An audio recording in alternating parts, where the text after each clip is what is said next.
सल्लल्लाहु अलैहि वसल्लम का जिक्र वेद में कई जगह है।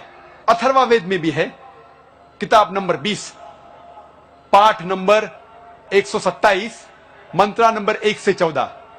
वक्त की किल्लत होने की वजह से, वक्त की कमी होने की वजह से सारे 14 मंत्रों का तस्करा मैं नहीं कर सकता हूं, सिर्फ पहले 2 का करूंगा। मंत्रा नंबर 1 में लिखा हुआ, इसे कहते हैं, ये 14 मंत्रा को कहते हैं कुंटप सुक्ता। कुंटप मतलब परेशानी से दूर करना, उसके मानी है अमन, सलामती, और अरबी में कहते हैं इस्लाम। कुंटप सुक्ता के मानी है, और एक मानी है hidden glands in the abdomen, और इसके मानी भविष्य में लोग को पता चलेंगे, अभी नहीं पता। कुंटप सुक्ता में अथर्ववेद किताब नंबर 20 पाठ नंबर 127 मंत्रा नंबर 1 में लिखा है, नरशंसा आएगा, कौरमा आएगा, और उसके 60,000 दुश्मन होंगे। मंत्र नंबर 1 में लिखा है, आएगा एक ऋषि जो है नरशंसा, कौरमा, उसके 60,000 दुश्मन होंगे। मंत्र नंबर 2 में लिखा है, वो ऋषि ऊंट चलाकर आएगा। मंत्र नंबर 1 में कहा गया है, उसका नाम होगा नरशंसा। नरशंसा संस्कृत लफ्ज है जिसके मानिए नर, नर मानिए आदमी, शंसा मतलब प्रशंसा, तारीफ करना, वो आदमी जो तारीफ के लायक है। और अगर हम अरबी में तर्जुमा करते हैं, हम कहेंगे मोहम्मद सल्लल्लाहु अलैहि वसल्लम, और मोहम्मद सल्लल्लाहु अलैहि वसल्लम नाम था आखिरी पैगंबर का, उसका तर्जुमा हिंदी में करते हैं तो हो जाता है तारीफ के लायक, वो आदमी जो तारीफ के लायक है। मंत्र नंबर 1 में आगे लिखा है, वो है कौरमा। कौरमा के मानी अमन का शहजादा, सलामती का शहजादा, और मोहम्मद सल्लल्लाहु अलैहि वसल्लम सलामती अमन के शहजादे थे। कौरमा के और एक मानी है, जो आदमी हिजरत करता है। हम जानते हैं कि मोहम्मद सल्लल्लाहु अलैहि वसल्लम ने हिजरत की थी।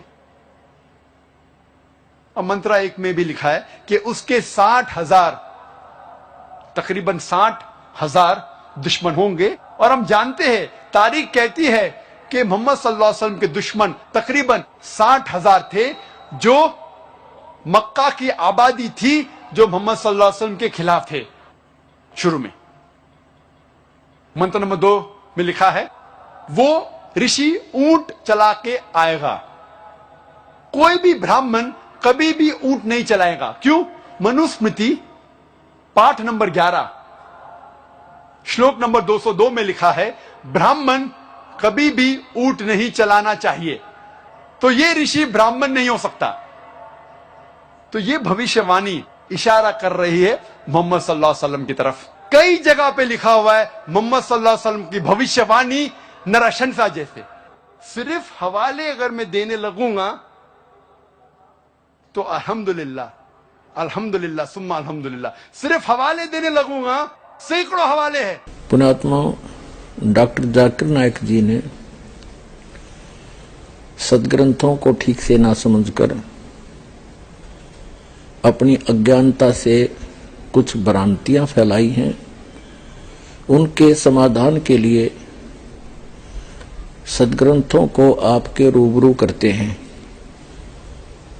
क्योंकि डॉक्टर जाकिर नायक जी ने तो अभी तक सदग्रंथों की केवल जिल्द दिखाई है, और दास दिखाएगा इनके अंदर की सच्चाई। डॉक्टर जाकिर नायक जी ने कहा है कि हजरत मोहम्मद जी का वर्णन वेदों के अंदर भी है, और किस बात से वो सिद्ध करना चाहते हैं कि वेदों में नरशंसा शब्द है, उसका अर्थ होता है प्रशंसित व्यक्ति। तो केवल एक नरशंसा से ये सिद्ध नहीं हो जाता कि हजरत मोहम्मद जी के ही विषय में ये जानकारी है। उसके पश्चात उन्होंने कहा कि अथर्ववेद कांड 20 सूक्त 127 के मंत्र 1-2 में भी कहा है कि वो व्यक्ति आएगा ऊंटों पर चढ़ के आएगा। तो हजरत मोहम्मद जी ऊंटों पर ही चला करते थे। अब आपको दिखाते हैं, अथर्ववेद में तो ये लिखा है, अथर्ववेद कांड नंबर 20 अनुवाक नंबर 127 के मंत्र 1-2 में लिखा है कि वो व्यक्ति रथ में चलेगा, उन रथों को ऊंट और ऊंटनियां खींचेंगी। तो रेगिस्तान के अंदर जहां हजरत मोहम्मद जी रहा करते थे वहां रथ नहीं चलते थे। इससे सिद्ध है कि ये प्रकरण हजरत मोहम्मद जी के विषय में नहीं है। देखिएगा, ये देखिएगा अथर्ववेद विषम कांड, विषम माने 20वां, और सूक्त 127, इसका मंत्र नंबर 1 है। ये देखिएगा, हे मनुष्यों, यह है आदर से सुनो, नरसंशय मनुष्यों में प्रशंसा वाला पुरुष बड़ाई किया जाएगा। हे पृथ्वी पर रमण करने वाले राजन, 60,000 और 90 और अनेक दानों को इंसकों के फेंकने वाले वीरों के बीच हम पाते। इसका अर्थ ये है। अब ये दिखाते हैं दूसरा, इसमें क्या अर्थ किया है।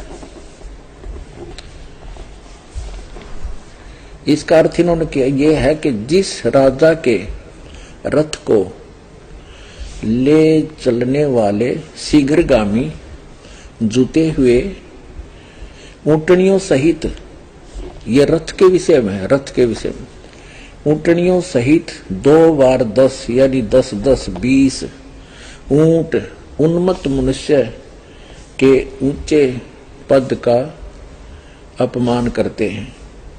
बताओ, इसका कोई अर्थ हुआ?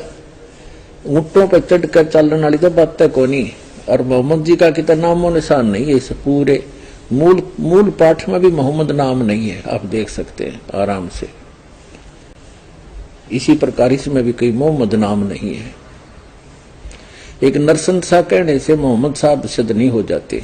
इसी तरह इन्होंने अन्य वेदों के प्रमाण झूठे, यूजलेस अपने प्रमाण में लिए हैं, जो कहीं पर भी हजरत मोहम्मद जी के विषय में प्रमाणित नहीं होते।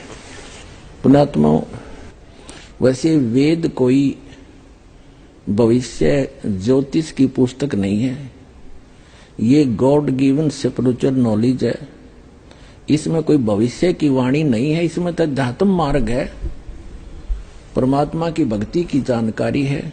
परमात्मा कौन है, कैसा है, कहाँ रहता है, क्या लीला करता है। और कुछ एक जानकारी ऐसी है कि एक मनुष्य को कैसे रहना चाहिए, कैसे भक्ति करनी चाहिए, कौन कौन सी विधि अपनानी चाहिए, इतनी सी बात है। और रही बात श्रीमद् भागवत के अंदर, ये कथाएं हैं, इसमें तो हजरत मोहम्मद जी का कितना नामो निशान नहीं है।